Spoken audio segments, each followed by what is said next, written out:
Why are you hopping? Sorry I'm late. I was getting you a present and then I lost my slipper and I can't find it anyway, so I've got to hop everywhere. Thanks for the present. You're welcome. I'm sorry that you Unwrap lost it. your slipper. Do you like my wrapping? I do. It's very creative. Oh, a present. That's love. Yeah. This bag stinks. What? Oh, excellent. That's where it went. Welcome to JRev. Usually, do you know Sorry. where your slippers live? No. Hey, JRev. Welcome back. It's so good to have you here. It is so good to have them. So good. I miss the guys when we're not together. I miss them all the time. Yeah. I get really bored sometimes. You really do. I get so bored, and so I decided to get Sarah a present because I thought that's a nice thing to do and it'll make me feel good. And did you enjoy your present? I really liked it, but I just don't know what to do with this bag now. Oh, well, did you want me to? I can take it off. I mean, I guess we could make it a ball. That could, bust our boredom for a little bit. I mean, it's. Whoa! Excellent! It's the bucket of boredom busters, guys. That bag was magic. Magical. Shall we have a look and see what the bucket of boredom busters has for us today? Sure, I'll have a look. Ooh, Okay, thank you.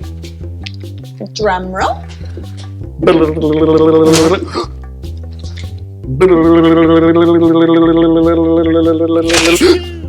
A comic? Comic? We have not done comics before. I love making comics. Let's go! Yes! Hey JRev, we're going to be making a comic in today's Boredom Buster. I don't know if you've ever seen what a comic looks like before, but it's basically like a cartoon that's been chopped into separate images, and the pictures on the page tell the story. Sometimes with a little bit of words, but a lot of the time it can just be pictures. So I'm going to show you how to make a comic, and hopefully you can make some of your own. So first up, you're going to want to have some paper and some textures, and you're going to want to make some frames for your story to happen in. So I'm going to draw a story that happens over 4 frames. So it's going to be 4 pictures, and it's going to tell a story. So first up, I'm going to draw a box.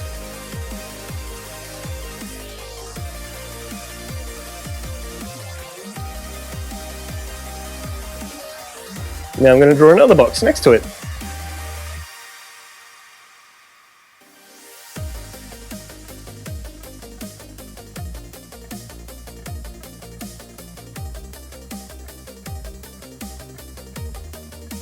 That's box number 3. And last box.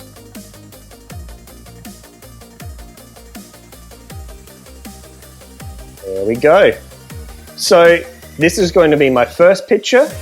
This is going to be my last picture. I'm going to go 1, 2, 3, and 4. So I'm going to draw, I'm going to draw a story, basically. So let's see what we can come up with.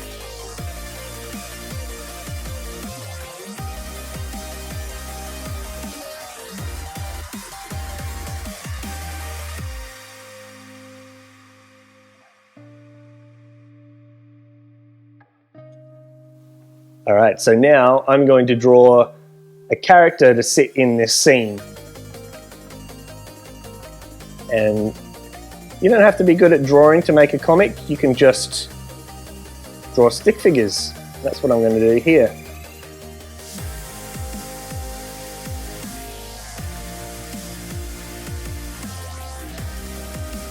I need to draw something that's going to happen next in this story. So in this panel, I'm going to draw something that's going to happen after this panel. So I think that this person here is going to be sitting on a bench and he's going to be approached by another person.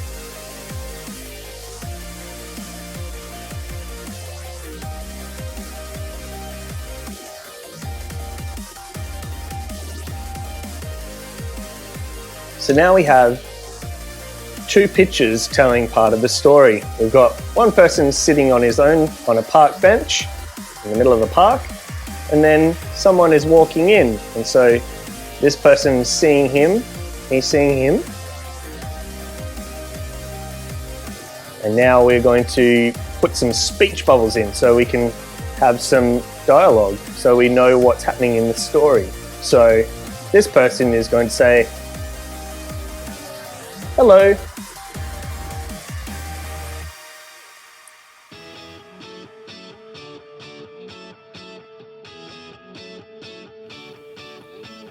And this person is going to say hi. Hi there.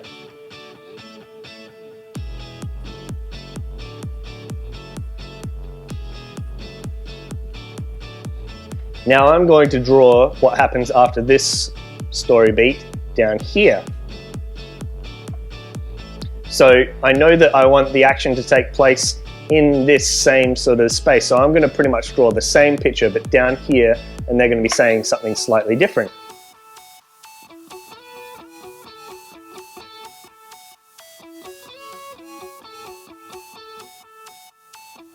So in this panel, they're going to be saying something. So I think we need to go from, hello, hi there. Now he's going to ask him a question. Is this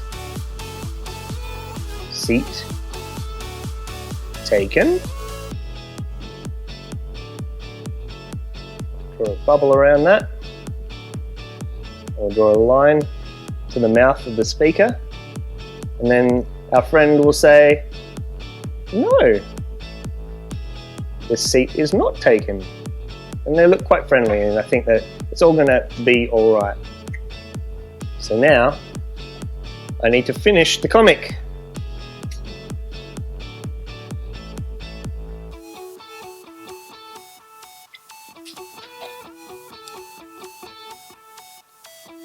And I've got to return us to that original image there, so I'm going to draw pretty much what we see there.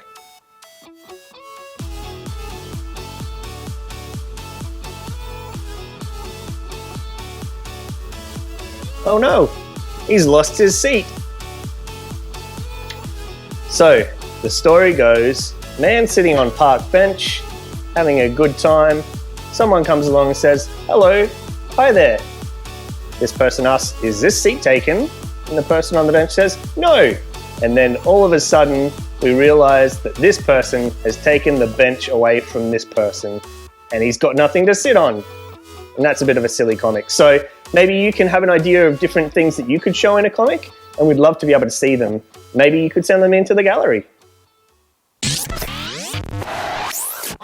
Hey, comics are awesome. They're so much fun because you get to imagine and you get to draw and you can make up your own stories, and it's really, really fun. Yeah, like imagine this. Imagine family of llamas. Yep, got They it. live under the water and they're friends with mermaids. What? And together they rule the underwater land. With laser blasters. Pew pew! That sounds like a comic that I would read. Sarah, do you think that our friends at JRev would be able to send us in comics like that maybe? Oh, I hope so. Maybe they could send it to the JRev letterbox. That would be so fantastic. Maybe you could do a comic that's about a superhero. Maybe you could base your superhero off of maybe Sarah, because you know she's strong and I and am smart. pretty strong. Whoa! Huh.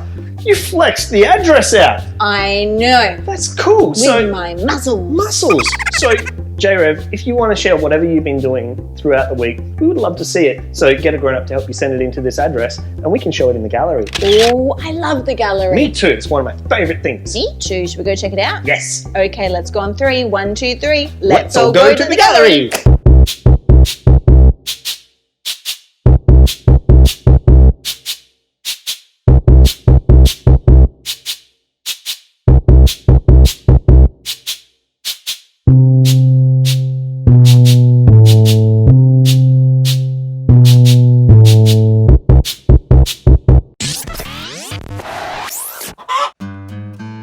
And now it's time for Chris's Cooking Corner! Seriously, do not try this at home, it's very dangerous.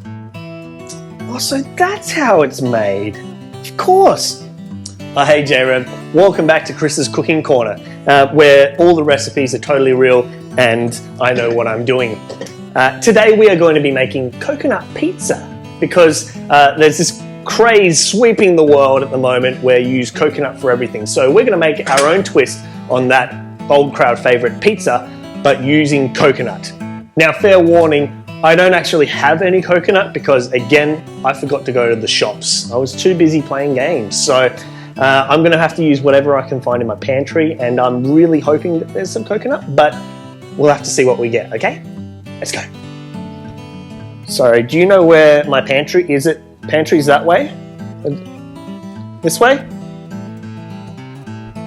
It's over here.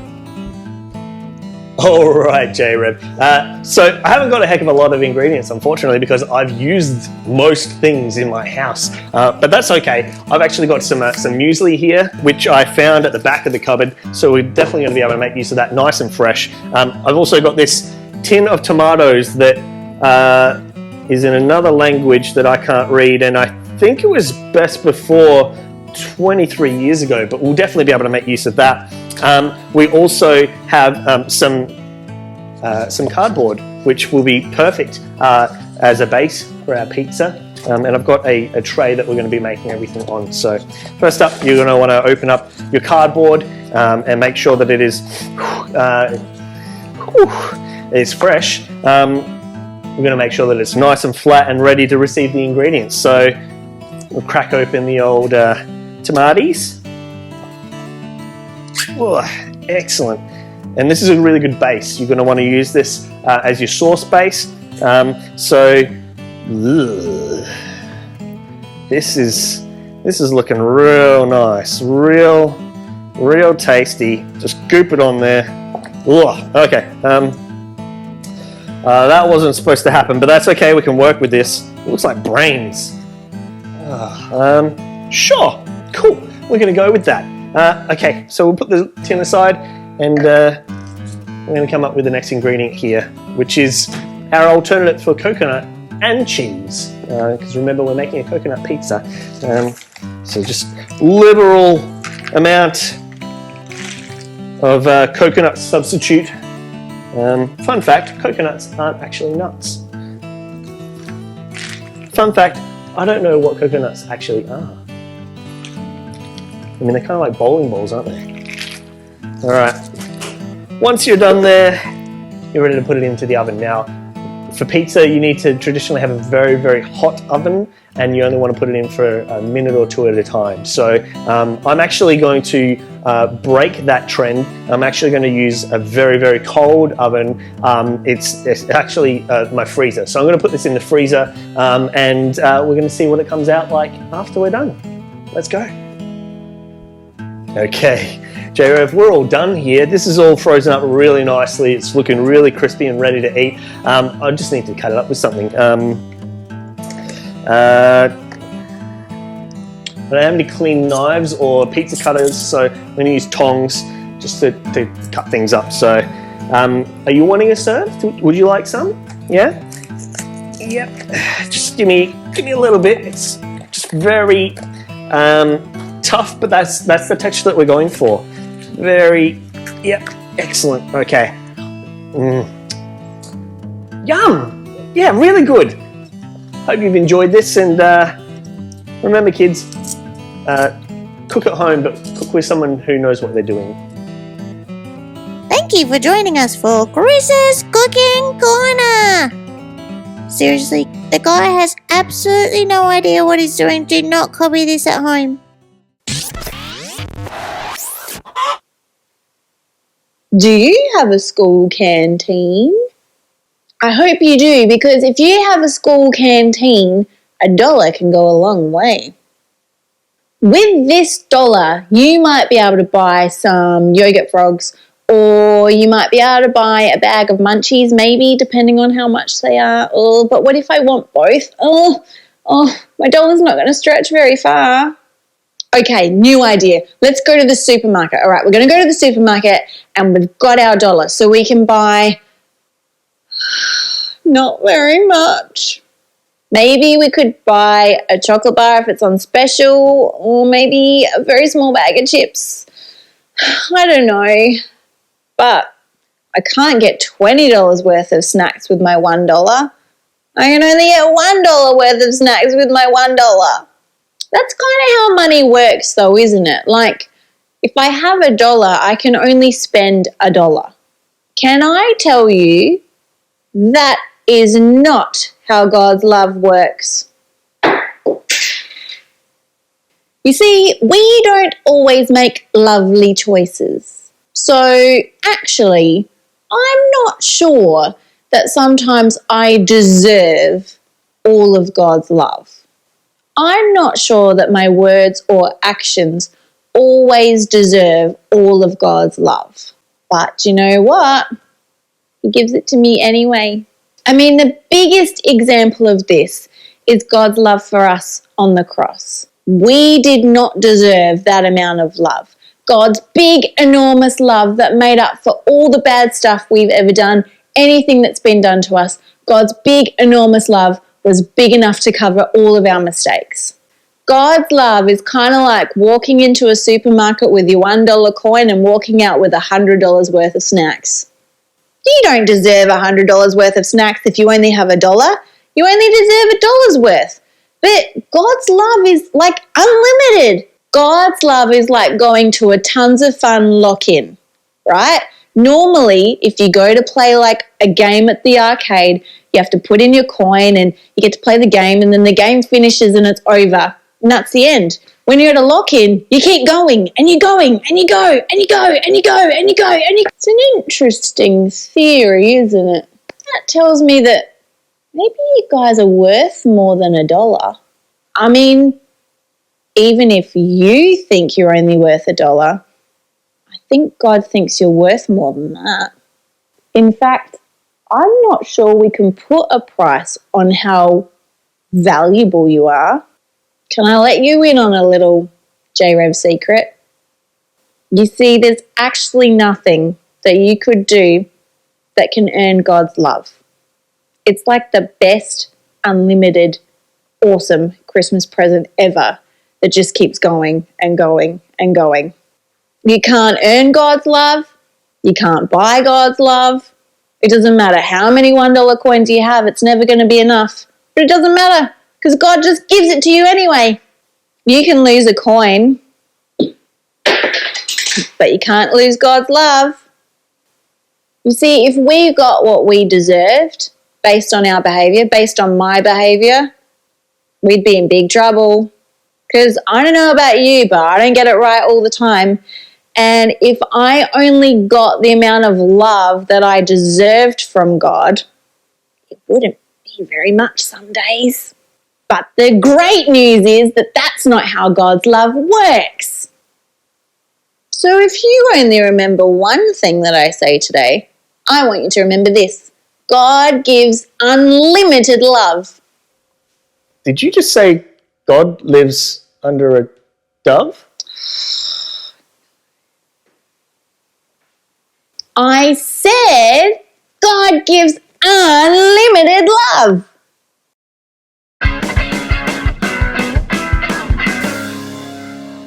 Today's memory verse is from Romans 5:8. God showed how much He loved us by having Christ die for us, even though we were sinful. Let's do it one more time. Romans 5:8. God showed how much He loved us by having Christ die for us, even though we were sinful.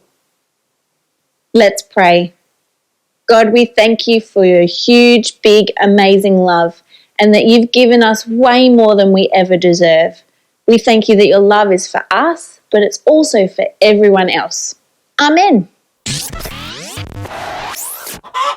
Hey, JRev, guess what time it is? It's our weekly challenge time. Already? I know, time flies when you're having fun. Oh my goodness. Right, what are we doing today? We're making God's credit card. Ooh, okay, cool. So can I borrow God's Yes. credit card? All right, I'm going to go buy 14 Lamborghinis with this. No, that's not how it works. And 10,000 packs of footy cards. No. That's not how it works. Soz. God's credit card is about God's love for us and how Right. it is unlimited.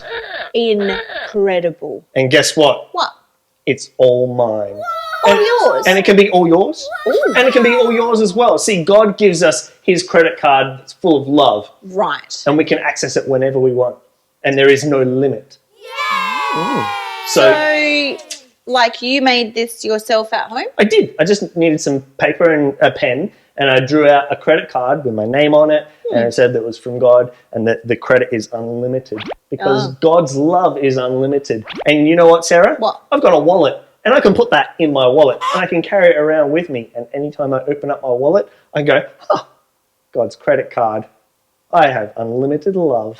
I probably can't use this at the canteen, though, can No, I? you can't. But it's a great reminder that God's love for you is unlimited. That's real nice. Yeah. Maybe I could even make like one for a friend if they're having a bit of a tough day. Such a good idea. And you can make it really colourful as well and really fun. It doesn't have to be boring. You can use cardboard and pencils and crayons and whatever you can think of and make this really cool thing. I'm going to put heaps of stickers on mine. Shiny ones? I like the scratch and sniff ones. Ooh, I like the ones that smell like farts. No. I like the ones that smell like boogies. No. That's I've got okay. ones that smell like chocolate. Well, I might go and make another one. You can use that as a you can copy from that if you want. Oh, thanks. That's very kind of you. Yeah. JRev, you should probably go and make one as well. Yeah. All right. We'll catch you next time. I'll see you later. Goodbye. Bye. Okay, so I'm going to need some textures and some pencils and some scratch and sniff stickers. I've got chocolate ones. You can't use real chocolate though because it's bad. Yeah.